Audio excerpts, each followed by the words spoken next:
নমস্কার বন্ধুরা, আজ বানিয়ে নেব চিকেন ভাপা। গরম গরম ভাতের সাথে এই চিকেন ভাপাটা খেতে দারুণ লাগে। আর এই গরমে কোনো রকম ঝুট ঝামেলা ছাড়াই এই রেসিপিটি বানিয়ে নিতে পারবেন। খেতে অনেক স্বাদের হয়, বানানো একদমই সহজ। চলুন তাহলে পুরো রেসিপিটি দেখার জন্য অনুরোধ রইল। এখানে আমি বনলেস চিকেন নিয়েছি, অল্প পরিমাণে নিয়েছি। আর বনলেস চিকেনটাকে আমি ভালো করে ধুয়ে নিয়েছি। আর যার মধ্যে আমি রেসিপিটা বানাবো সেই কৌটোর মধ্যে নিয়ে নিয়েছি। আর এখানে আমি এক দুজনের জন্য বানাবো, তার জন্য চিকেনটা আমি অল্প নিয়েছি। এবার এখানে একটা মিক্সিং জার নিয়েছি, এর মধ্যে মশলাটা করে নেব। নিয়ে নিলাম একটা পেঁয়াজ এরকম ছোট ছোট করে কেটে নিয়েছি, দিয়ে দিলাম একটা টমেটো মাঝারি সাইজের।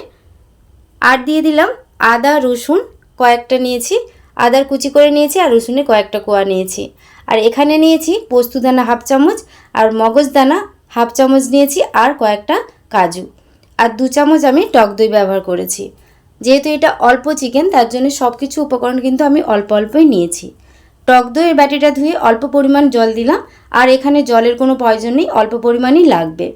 এবার দিয়ে দিলাম জিরের গুঁড়ো আর কাশ্মীরি চিলি পাউডার, একটু দেখতে ভালো লাগার জন্যে। এবার এটা ভালো করে গ্রাইন্ড করে পেস্ট বানিয়ে নেব। পেস্টটা যখন হয়ে যাবে, এবার চিকেনের বাটির মধ্যে পেস্টটা দিয়ে দিলাম।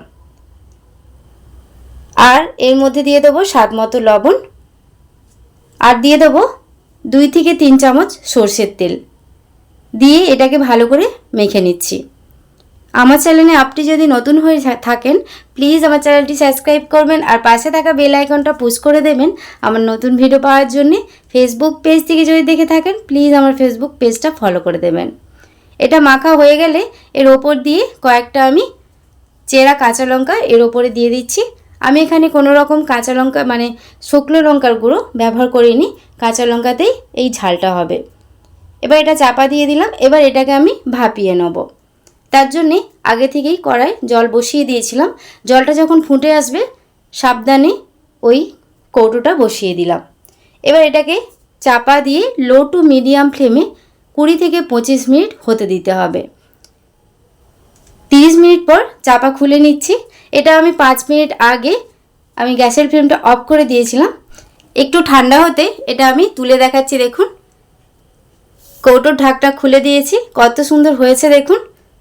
এটা আপনারা গরম গরম ভাতের সাথে খেতে পারেন বা রুটির সাথেও খেতে পারেন, খেতে দারুণ লাগে। আজকের এই রেসিপিটি আপনাদের কেমন লাগলো অবশ্যই কমেন্ট করে জানাবেন। আর চিকেনটা কতটা নরম হয়েছে দেখুন। আজকের মতো রেসিপিটি এ পর্যন্তই। ভালো লাগলে প্লিজ একটি লাইক কমেন্ট শেয়ার করবেন। সবাই খুব ভালো থাকবেন, সুস্থ থাকবেন। ধন্যবাদ।